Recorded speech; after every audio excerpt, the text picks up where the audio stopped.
Esta noche quiero que regresemos al capítulo 9 de Daniel, en donde nos quedamos hace 3 meses atrás y cubrimos los primeros 19 versículos antes de que nos fuéramos y vamos a retomarlo ahí para nuestro estudio bíblico en esta noche. Qué gran semana ha sido para mí en la aventura de este capítulo tremendo, tremendo. De hecho, esta tarde pasé un par de horas simplemente leyendo otro estudio que trataba de los detalles de la profecía de este texto en particular, simplemente para llenar mi mente con más de las cosas maravillosas que el Espíritu de Dios nos ha dado aquí. Al llegar al capítulo 9, versículos 20 al 27, llegamos a la profecía más maravillosa, exacta y sorprendente de toda la Biblia. En la mente de algunos escritores, esta es la defensa más importante de que la palabra de Dios, las Escrituras, han sido escritas por Dios. De hecho, Sir Isaac Newton una vez dijo, y cito, podemos basar la verdad del cristianismo únicamente en esta profecía hecha 5 siglos antes de Cristo. Fin de la cita. Podemos hacer que la verdad del cristianismo dependa en esta profecía únicamente. Una profecía monumental, una afirmación poderosa, y usted la verá conforme comienza a desarrollarse. Francamente, quiero decirle desde el principio que no vamos a acabarlo todo en esta noche. Es demasiado rico, hay demasiado aquí. Vamos a tomarnos el tiempo para que usted pueda entender la plenitud de todo lo que el Espíritu de Dios está diciendo. Ahora, permítame recordarle un poco el escenario conforme abordamos el capítulo 9 de Daniel, porque han pasado unos cuantos meses desde que hablamos de esto, y quizás necesite recordar algo de lo que estudiamos. Recordará usted que después del reinado de Salomón, el reino de Israel fue dividido en 2 partes. El reino del norte, conocido como Israel, el reino del sur, conocido como Judá. Israel había sido llevado en una forma de cautiverio y ahí fueron dispersados y realmente nunca regresaron. Entonces Israel, en este tiempo en particular, ya no existe como tal, esto es el reino del norte. El reino del sur de Judá, la mitad del sur del reino dividido, también ha sido llevado en cautiverio, y esto por parte de la nación Babilonia. Hubieron una serie de 3 deportaciones. Nabucodonosor vino en primer lugar alrededor del 605 al 606 y se llevó a los jóvenes de los nobles y los príncipes, entre ellos un hombre joven llamado Daniel y sus 3 amigos, Misael, Ananías y Azarías, quienes llegaron a ser conocidos como Sadrach, Mesach y Abed-nego en términos babilonios. Entonces la nación de Judá, el pueblo de Dios, había sido llevado cautivo en la tierra de Babilonia. Babilonia fue el primer imperio mundial gentil, de los cuales habrían 4, Babilonia, Medo-Persia, Grecia y Roma. Ahora Daniel, quien fue llevado cautivo debido al compromiso sorprendente con Dios que él tuvo y debido a la cualidad maravillosa de su virtud, había llegado a ser el primer ministro de Babilonia. Aunque él fue un judío en el exilio, su virtud lo llevó a alcanzar el lugar más elevado en la tierra, y entonces Daniel, en este tiempo en particular, en el capítulo 9, es el primer ministro. El imperio babilonio, no obstante, ha sido derrotado. Y durante 1 año, los medos y los persas han estado en el poder, y el rey llamado Darío, quien yo creo que es el mismo que Ciro, Darío, siendo un título en lugar de un nombre, está en el poder. Y entonces encontramos que en este tiempo en particular, el pueblo de Dios ha estado en la cautividad por casi 70 años. Han soportado el imperio babilonio y la caída del imperio babilonio, y ahora están viviendo bajo el poder de los medo-persas. Lo que es interesante, Daniel de nuevo, debido a la capacidad de su naturaleza, debido a la virtud de su vida, debido al impacto que había hecho en la sociedad, mantuvo su posición en el imperio, aunque la estructura del imperio cambió. Entonces Daniel todavía es primer ministro en una tierra extranjera. Algunos eruditos creen que es alrededor del 537 a.C., alrededor de ese tiempo, Israel ha estado en la cautividad, o Judá ha estado en la cautividad casi 70 años ya para este punto. De hecho, algunos creen que desde la primera deportación es el año número 69. Y debido a que Daniel estuvo en la primera deportación, él ha estado muy preocupado porque los 70 años están llegando a su fin, porque Daniel había sido expuesto a los escritos de Jeremías. Regrese al versículo 2 del capítulo 9. En el año primero de su reinado, del reinado de Ciro o Darío, el hijo de Asuero, yo, Daniel, miré atentamente en los libros el número de los años.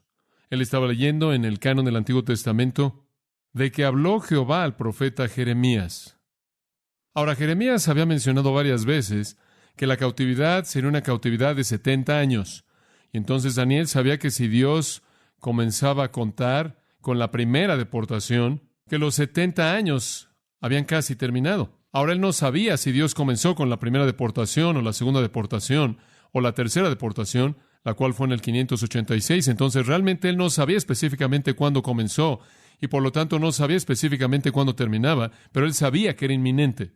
Ahora Daniel es demasiado grande como para regresar a la tierra, pero él en su corazón tiene al pueblo de Dios. Estoy seguro de que él sabía que él no regresaría, pero su corazón anhelaba ver que el pueblo regresara. Durante 70 años su nación había estado en ruinas. Durante 70 años habían sido desposeídos. Y lo peor de todo, habían estado bajo dominio gentil. Y entonces Daniel en el capítulo 9 comienza a orar. Y él está pidiéndole a Dios que lleve la cautividad a un fin. Él quiere que el pueblo sea llevado de regreso a la tierra. Ahora, en respuesta a su oración, Dios le da una profecía monumental.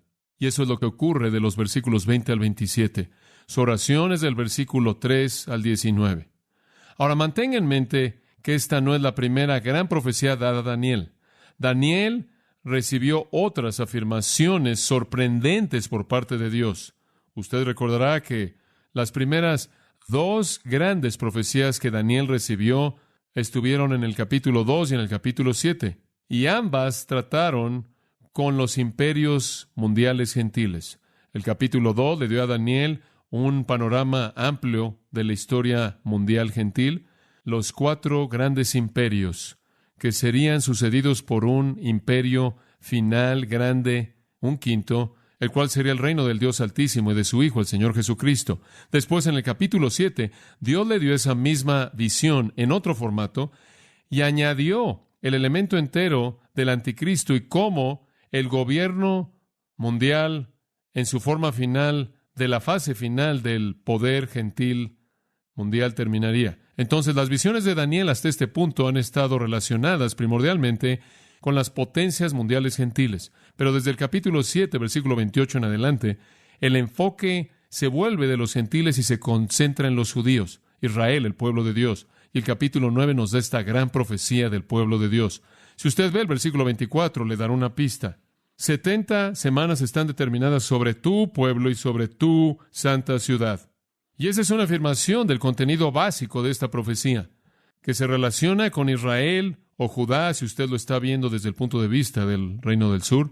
Conforme el capítulo 9 abre, el pueblo todavía está en la opresión, están bajo un gobierno extranjero, su tierra está en manos paganas, su ciudad santa está en ruinas, su templo está en ruinas y están listos para regresar. Y Daniel sabe que el tiempo se acerca y entonces ora. Ahora, conforme esto se abre para nosotros, de los versículos 20 al 27, quiero que vea 3 características y 3 personajes principales. Número 1, las circunstancias de Daniel. Número 2, la venida de Gabriel. Y número 3, la comunicación de Dios. 3 características, 3 personajes principales.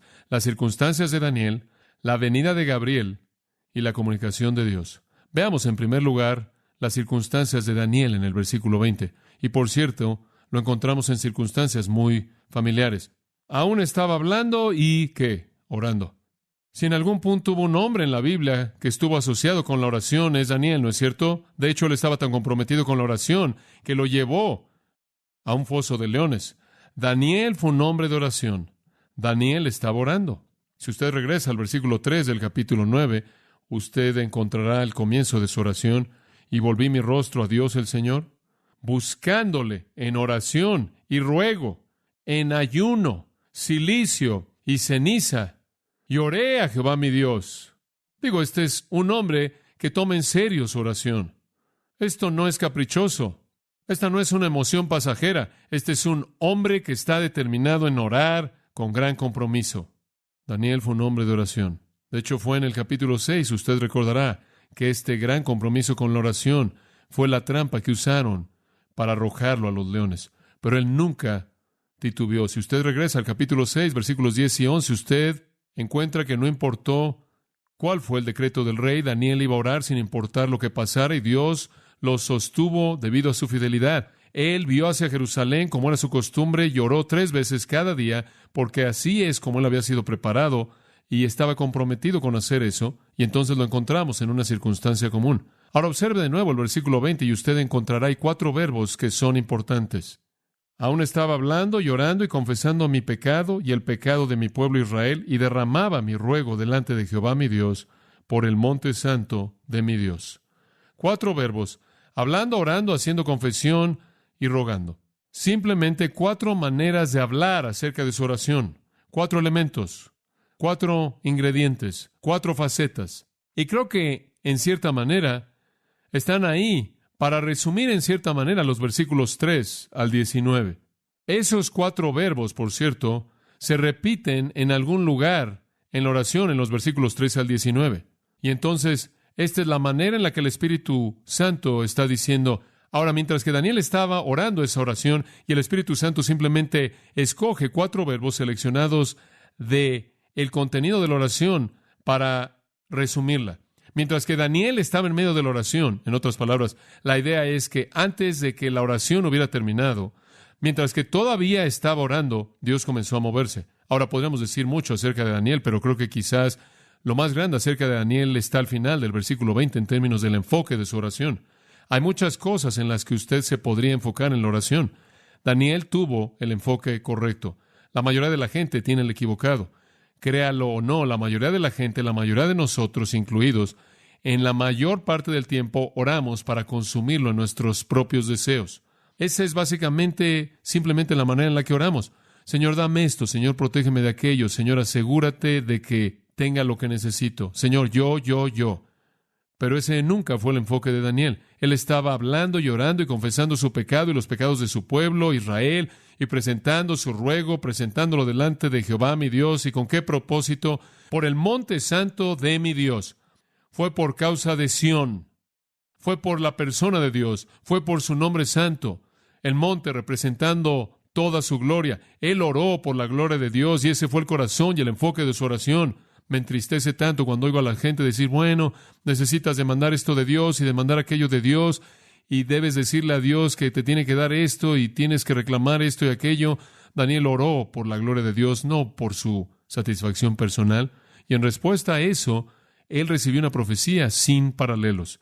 Y creo que conforme pensaba en esto, no puedo evitar sino pensar que Daniel recibió una respuesta tan increíble. Me pregunto si mi vida de oración pudiera ser alterada de tal manera que Dios pudiera mostrar tal gracia como para hacer en mi vida simplemente una parte de las cosas maravillosas que hizo en la vida de Daniel. Y como resultado de eso, regresé a lo largo del capítulo y comencé a volver a aprender, porque había olvidado algunas de ellas ya para este punto.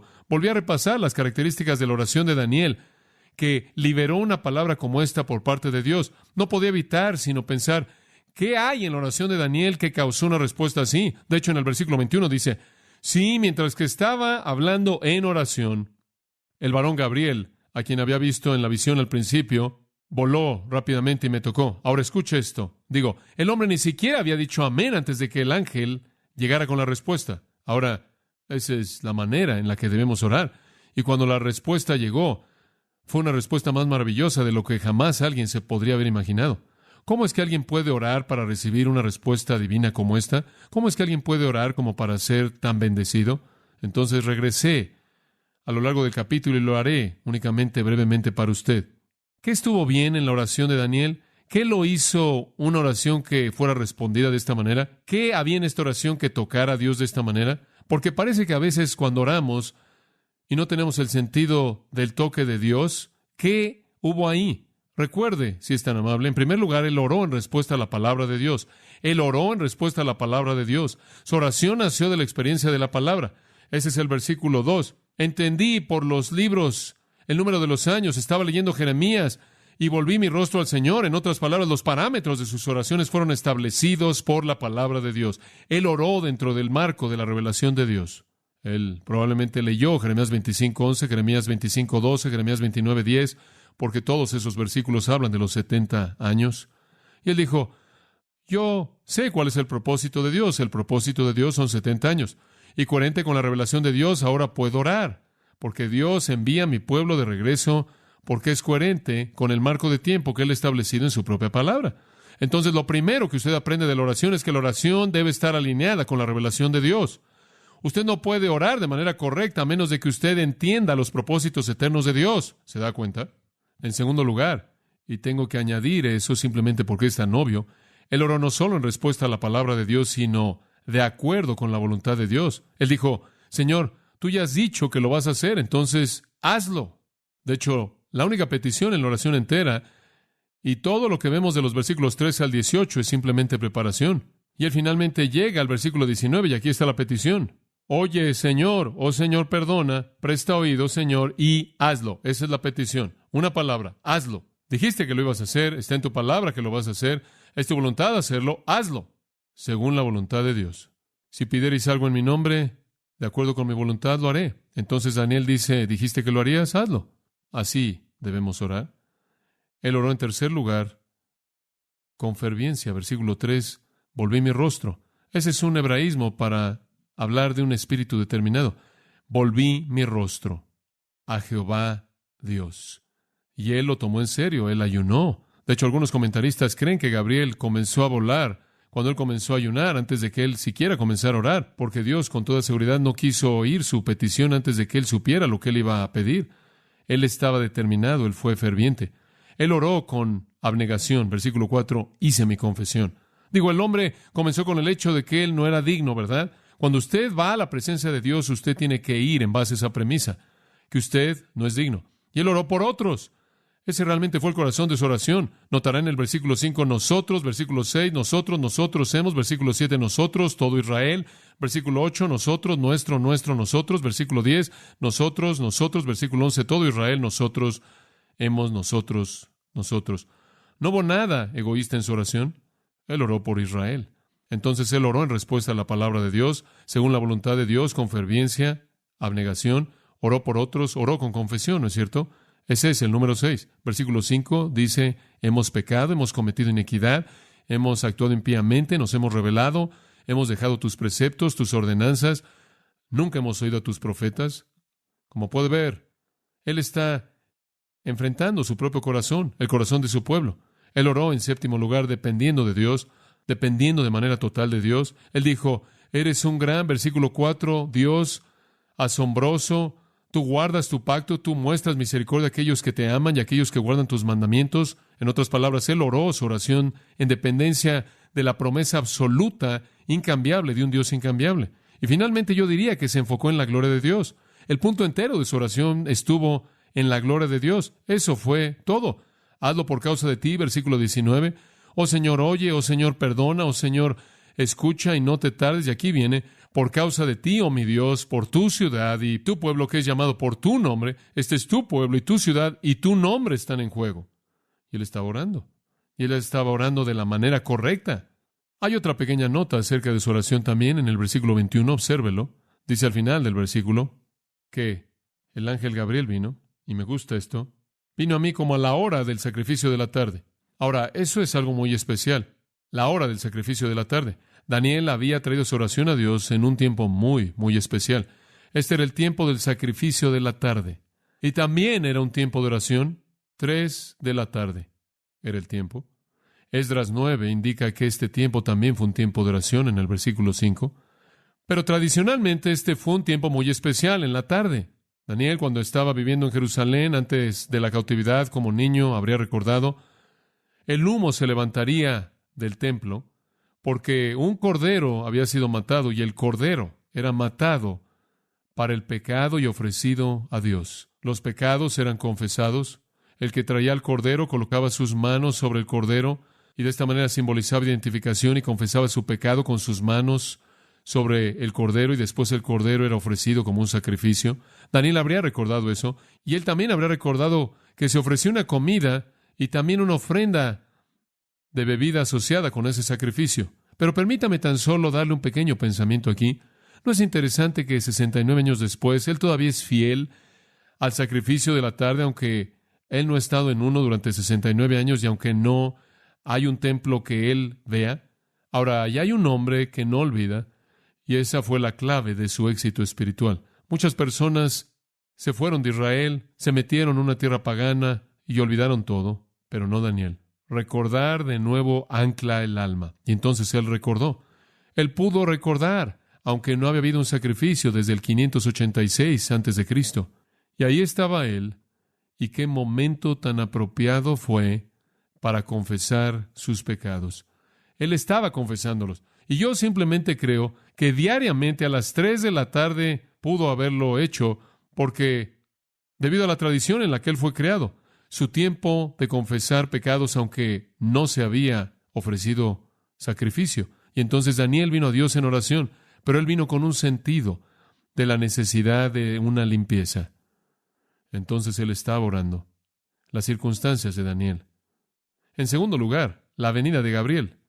Versículo 21. Y este es realmente un texto maravilloso. Observe y vea lo que sucede. Aún estaba hablando en oración cuando el varón Gabriel, a quien había visto en la visión al principio, volando con presteza, vino a mí. Ahora, qué cosa tan sorprendente.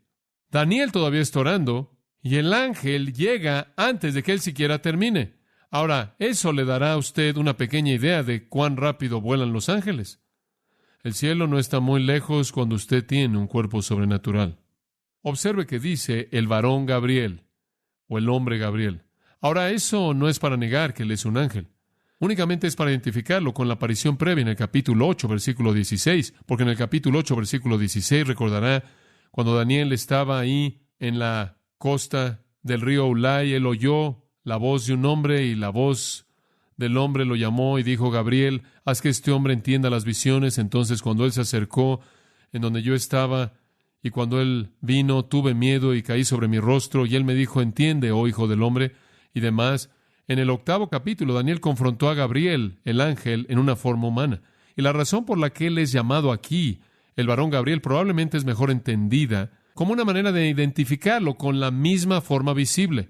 Como puede ver, si él hubiera venido únicamente como un ser espiritual, Daniel no habría sabido que era Gabriel, porque Daniel no habría sabido cómo se veía Gabriel, pero fue Gabriel. Y yo creo que Dios quería que Daniel supiera que era Gabriel. ¿Por qué? Porque yo creo que Gabriel es un ángel mensajero de clase 1. Y Daniel debía saber que esta era una entrega de alta prioridad, de prioridad 1, y que él estaba recibiendo a Gabriel. Entonces la referencia al varón Gabriel no es una negación de que él es un ángel, sino que sirve para ligarlo con la visión del capítulo 8, versículos 15 y 16, en donde él apareció en la forma de un hombre. Y Daniel hace ese comentario cuando él dice a quien había visto en la visión al comienzo. Por cierto, también podría notar que la palabra para varón aquí, la palabra ish, algunas veces es usada de un siervo y podría ser en ese sentido también que él es llamado hombre porque él actúa como un siervo de Dios. Y por cierto, la palabra Gabriel, ¿alguna vez ha pensado en esa palabra? Las últimas 2 letras de esa palabra significan el nombre de ¿quién? De Dios. Y literalmente él significa el fuerte, Dios el fuerte. Y la primera parte de Gabriel viene de la palabra hebrea, básicamente la palabra es Gabar. Y Gabar significa el fuerte. Entonces es el hombre el fuerte, Dios el fuerte. O es el hombre fuerte de Dios, el fuerte del Dios fuerte. Ese es su nombre. Y él fue el mensajero celestial clave. ¿Quién fue el que le anunció a Zacarías el nacimiento de Juan el Bautista? Gabriel. Y él fue el hombre más grande que jamás vivió hasta su época. Jesús dijo eso en Mateo 11:11. Anuncio importante. ¿Quién fue el que le anunció a María el nacimiento de Jesucristo en Lucas 1:26? Gabriel. Ahora esta es una función repetida de los ángeles santos en las Escrituras. Los ángeles estuvieron involucrados en la revelación de la ley a Moisés. Usted puede encontrar eso en el 7º capítulo de Hechos, en el sermón de Esteban. Él dice que los ángeles entregaron la ley a Moisés. Zacarías dice que hubo un ángel que me habló e interpretó las visiones de Dios.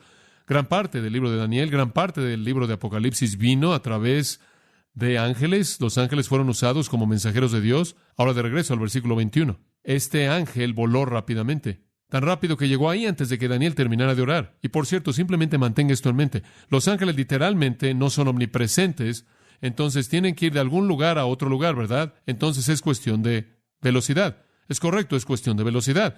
De hecho, encontramos también en Daniel, ¿no es cierto?, que Dios había despachado a un ángel para entregarle una palabra a Daniel, y el ángel se detuvo en el espacio por algunos demonios, y el Señor tuvo que enviar a Miguel para liberarlo, para que pudiera terminar el viaje. Entonces los ángeles van de algún lugar a otro lugar, y este fue rápido. Por cierto, el único otro ángel nombrado en la Biblia es Miguel. El otro único ángel bueno es Miguel, y él es un superángel, el ángel campeón, el líder de las fuerzas celestiales. El único otro ángel que es mencionado es Lucifer. Pero observe al final del versículo 21, dice que me tocó en el hebreo. Él estaba tan concentrado en la oración que creo que indica algo de la postura de la oración.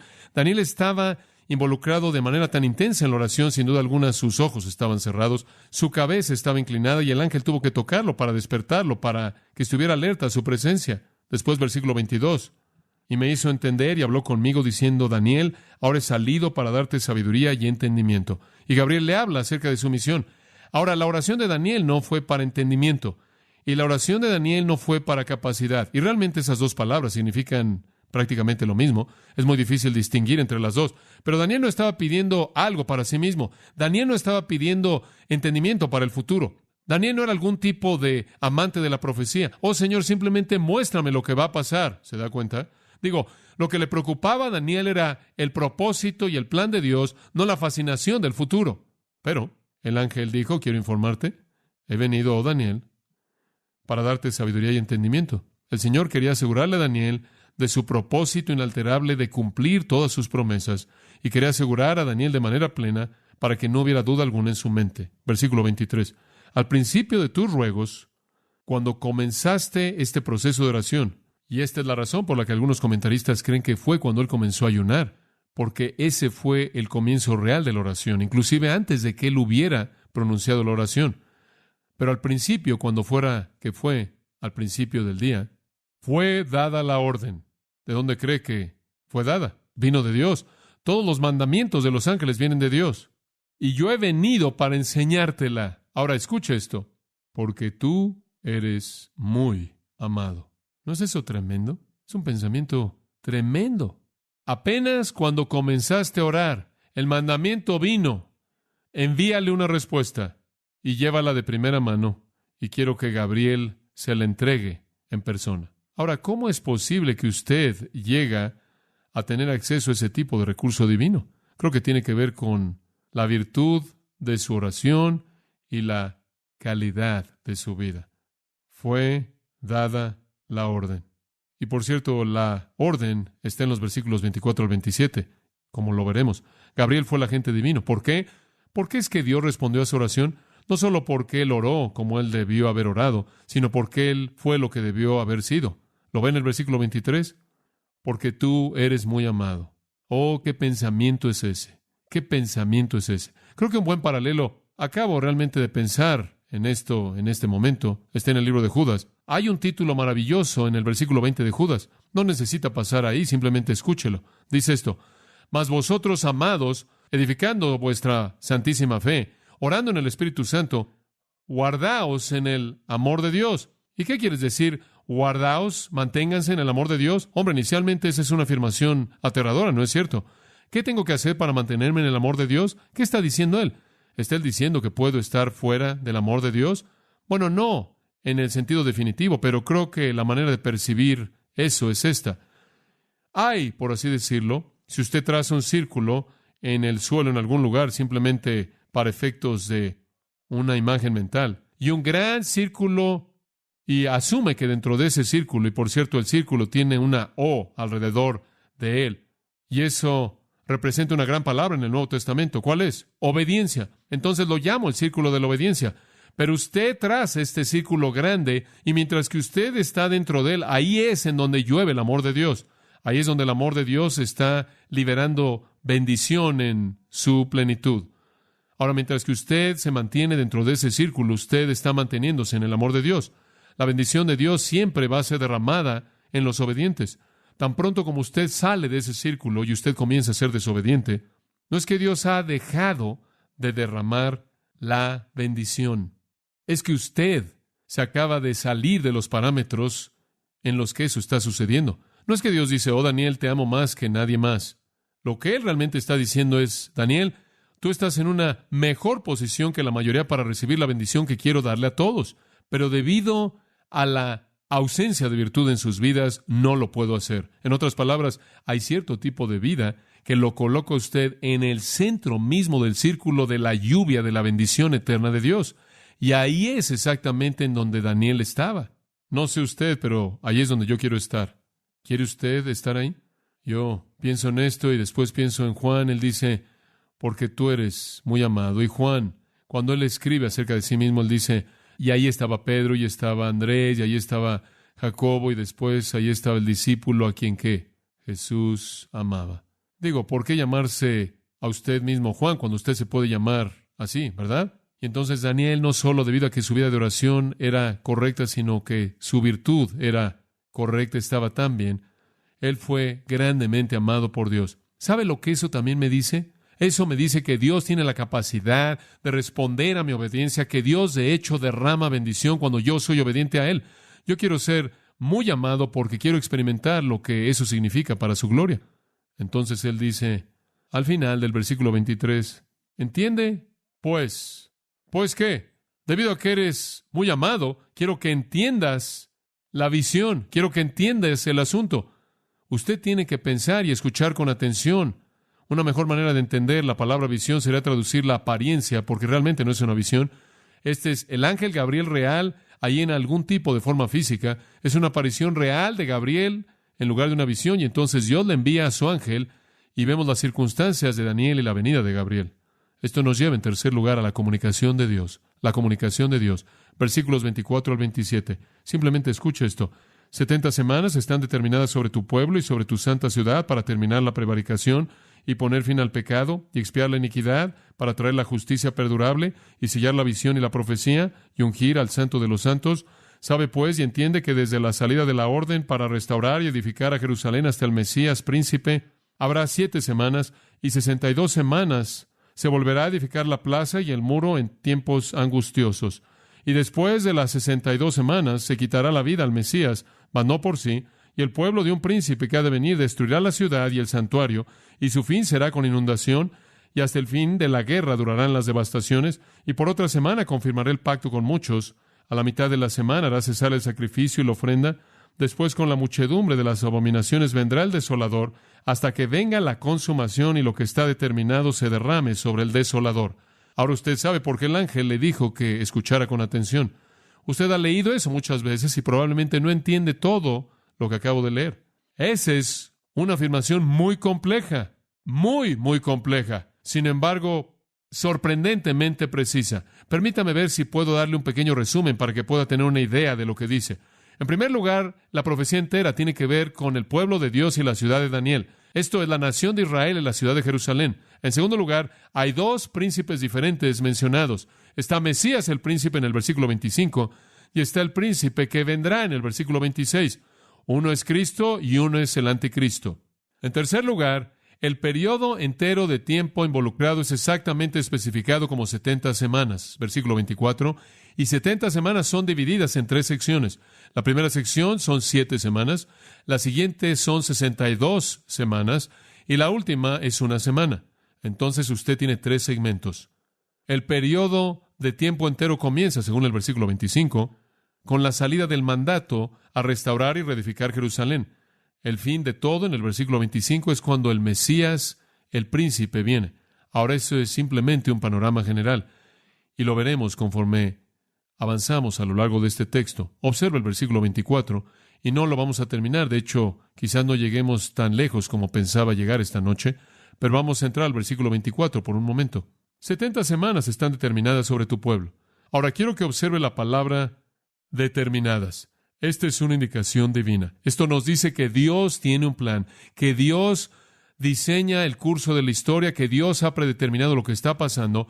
Es la suposición de un plan de Dios. De hecho, la palabra hebrea para determinadas es una palabra fascinante.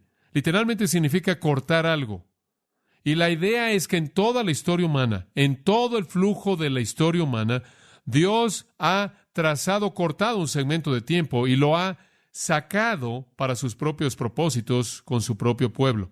Él ha tomado un periodo llamado 70 semanas y lo ha apartado, cortado del resto de la historia. Y es un periodo dirigido a cumplir la liberación de Israel. Observe de nuevo en el versículo 24 que es tu pueblo y tu ciudad santa. Daniel había orado en su oración por el pueblo, él había orado por la ciudad, y la respuesta vino relacionada a ambos. Ahora, ¿cuál es el propósito de esta profecía? Hay 6 propósitos dados en el versículo 24. Simplemente son sorprendentes. En primer lugar, las 70 semanas son cortadas de la historia para que Dios lleve a cabo su obra con tu pueblo y tu ciudad para cumplir estos 6 objetivos. 3 son negativos, escuche, y 3 positivos. Número 1, terminar la transgresión. Literalmente significa restaurar, refrenar firmemente la transgresión. En el mundo en el que vivimos en la actualidad, el pecado tiene la libertad de expresarse a sí mismo. Pero viene un día cuando ese no será el caso. Viene un día cuando cada vez que el pecado levanta su cabeza, será aplastado con una vara de hierro. Será refrenado de manera firme y la libertad del pecado de expresarse a sí mismo se acabará. Toda apostasía se acabará, toda maldad estará bajo el control divino. Y esta parece ser una palabra, esto es la palabra transgresión, que tiene referencia a una perspectiva general del pecado. Ahora observe el segundo propósito. No solo terminar o refrenar firmemente la transgresión, sino llevar a su fin los pecados, plural. No solo el pecado en su totalidad va a ser enfrentado, o en general, sino pecados de manera específica van a ser enfrentados también. Ahora hay mucho debate acerca de lo que el verbo significa terminar. Algunos creen que significa sellar, y cada vez que la raíz de la palabra sellar es usada, habla de juicio divino en la Biblia, siempre asumen la idea de juicio. Pero la idea es que no solo Dios va a enfrentar el pecado en su totalidad, sino que Dios va a enfrentar con pecados específicos también. En otras palabras, hay un periodo de 70 semanas en la historia, al final del cual Dios va a acabar con el pecado. Ahora, hay un tono de fin en ese pensamiento. Finalmente, la tercera afirmación negativa. Terminar la transgresión, terminar con los pecados y hacer reconciliación para la iniquidad. Hacer reconciliación para la iniquidad. El verbo escafar significa simplemente cubrir la iniquidad, cubrir el pecado. Y literalmente en el hebreo es expiar. Es la palabra hebrea normal para expiación. ¿Ahora entendió eso? Ahora observe. Viene un tiempo cuando Dios va a enfrentar el pecado en general. Va a enfrentar los pecados de manera específica. Y Él va a enfrentarlo al traer una expiación para esos pecados. Resumiendo estos 3, todos se refieren a deshacerse del pecado. Y esa fue una palabra bienvenida por Daniel, porque fue pecado lo que había llevado a Israel a la cautividad. La primera trata con la idea del pecado en general. La segunda, el pecado en específico. Y la tercera dice cómo, por expiación.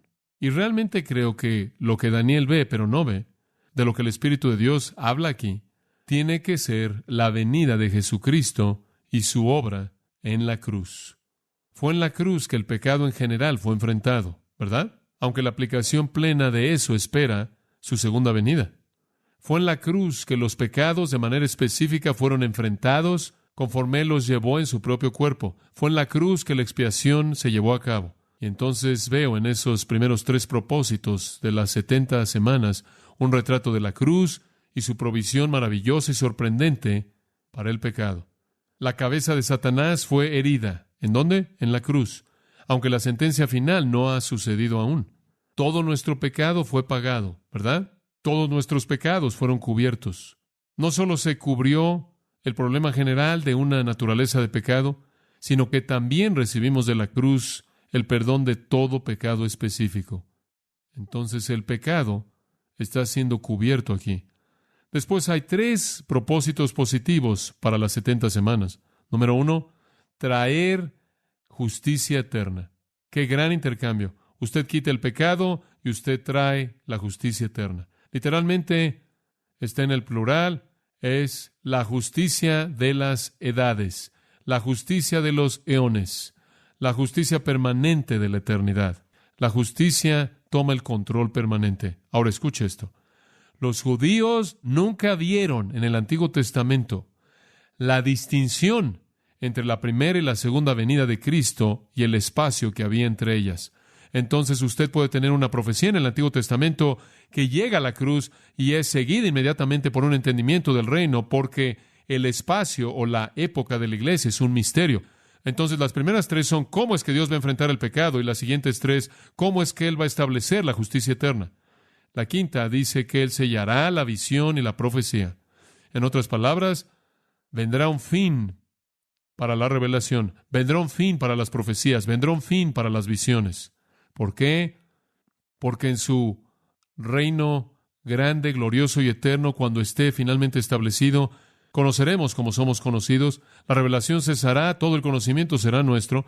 Algunos creen que Él está hablando de que se terminará el Nuevo Testamento, que está diciendo que el canon del Nuevo Testamento será terminado. Pero no adopto esa postura por la razón que dice que habrá un fin para la profecía, y habrán profecías y visiones que ocurrirán al inicio del reino, según Joel 2.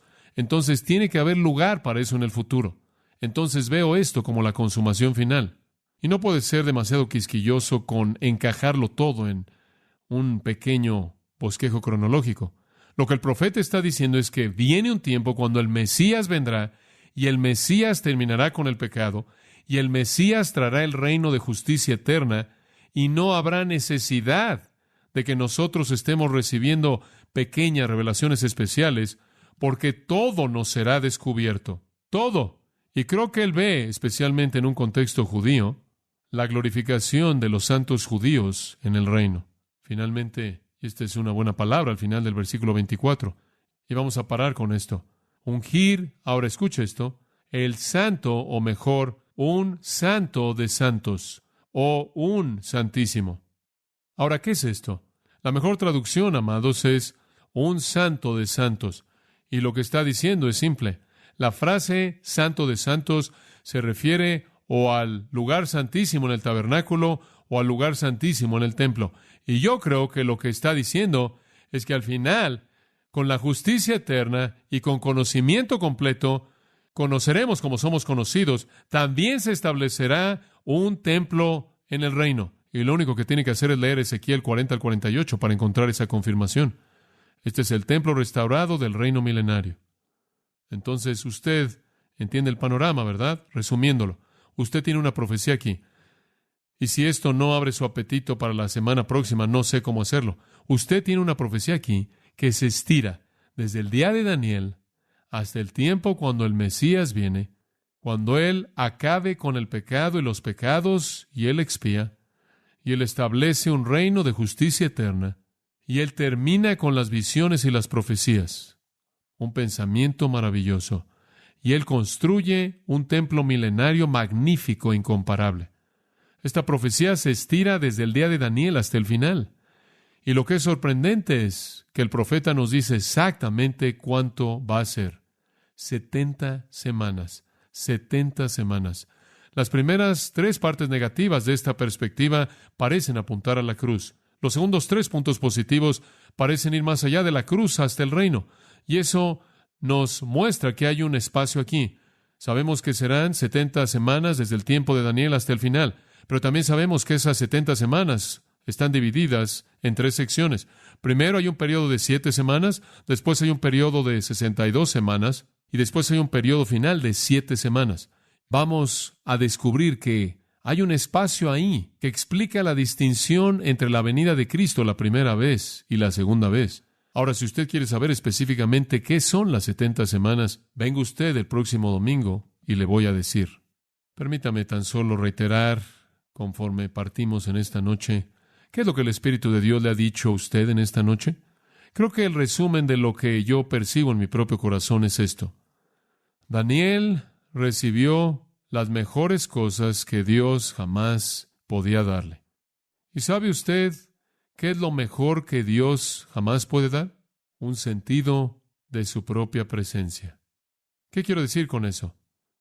Quiero decir que no son cosas. Lo mejor que usted puede jamás recibir por parte de Dios es su palabra, traída a su presencia, bajo la entrega de sus propios ángeles. ¡Qué pensamiento! ¡Qué pensamiento! El Nuevo Testamento afirma que sus ángeles todavía son ministros, que Dios puede traer a nuestras vidas grandes realidades de su trono mismo. Ahora, no quiero ser místico en esto, Solo quiero estar en el lugar en donde puedo conocer lo que es ser muy amado para que pueda experimentar toda la bondad que Dios desea dar. No estoy buscando visiones o revelaciones, sino únicamente percibir que Dios ha traído a mi corazón la verdad de su palabra que ya ha sido revelada de una manera muy especial. Quizás usted no entiende lo que estoy diciendo. Lo puedo decir de otra manera. Lo que más temo es sequía en mi vida espiritual. Y anhelo vivir de tal manera que cada vez que abro la palabra de Dios es como si Dios me tocara con su propia mano. Está tan viva para mí. Y entonces, en las palabras de Judas, yo diría, manténgase en el amor de Dios. Sepa usted lo que es ser grandemente amado por Dios, porque usted está dentro del círculo de la obediencia. Y eso es cuestión realmente de su propia virtud, la virtud de su vida. Y cuando usted cae de rodillas a orar, usted recibirá de la mano de Dios cosas mucho mayores de lo que jamás soñó. Bueno, es muy frustrante no poder terminar esto porque estoy tan emocionado por esto. Voy a estar dejando que gotee este sermón de mí a lo largo de la semana. Lo puedo sentir que viene. Padre, gracias por nuestra comunión en esta noche. Estamos tan agradecidos simplemente por la emoción de tu palabra. Es maravilloso estar juntos en esta noche para disfrutar este gran texto y simplemente comenzar a rascar su superficie. Percibimos que eres tan real, que tú oyes nuestras oraciones y tú mueves a tus ángeles en respuesta. ¡Cuán maravilloso! ¡Cuán maravilloso saber que realmente estás involucrado! Que realmente respondes como hemos visto en el caso de Daniel. Oh Dios, que seamos tan amados, que recibamos una palabra como esta de ti, que haya tal frescura cuando abrimos sus páginas, que conozcamos el derramamiento de tu bendición. Padre, oramos en esta noche por toda persona que está aquí. Pedimos tu atención especial a toda necesidad. Hay muchas de estas queridas personas que tienen cargas. Ayúdales a orar correctamente. Ayúdales a que su vida esté alineada con tus principios y que oren de la manera en la que nos has enseñado a orar para que ellos conozcan la plenitud de tus respuestas. Padre, por aquellos que quizás estén con nosotros en esta noche, que nunca han entregado su vida a Cristo, oramos que esta sea la noche en la que lo hagan. Haz eso, abre sus corazones. Señor, simplemente queremos agradecerte por esta comunión tan buena. Te damos gracias por el testimonio de toda vida aquí, que te conoce y te ama. Que esta sea una semana de bendición especial, por causa de tu nombre, sobre todas las cosas. Oramos. Amén. Usted ha escuchado a John MacArthur, maestro bíblico de Gracia a Vosotros. Para más información y acceso gratuito a todos los mensajes de John, así como una lista de libros incluyendo la Biblia de estudio, visite la página web en gracia.org. Gracia a Vosotros y el pastor John MacArthur se reservan toda protección y derecho de autor bajo la ley que esté vigente. La información de derecho de autor está disponible en gracia.org, que incluye instrucciones para limitar la duplicación de este archivo digital. Gracia a Vosotros es una organización sin fines de lucro, dedicada a desarrollar recursos desde las enseñanzas del pastor John MacArthur, las cuales ofrecen la verdad de las Escrituras. Por otra parte, su apoyo en oración y sus donaciones al ministerio nos ayudan a lograr este propósito para equipar a miles de personas de habla hispana. Si desea hacer una donación o ofrenda, puede hacerlo utilizando su tarjeta Visa, Mastercard, Discovery o American Express, ingresando a gracia.org, y si vive en Estados Unidos o Puerto Rico, también puede llamarnos al 1-866-5-GRACIA, esto es, 1-866-547-2224.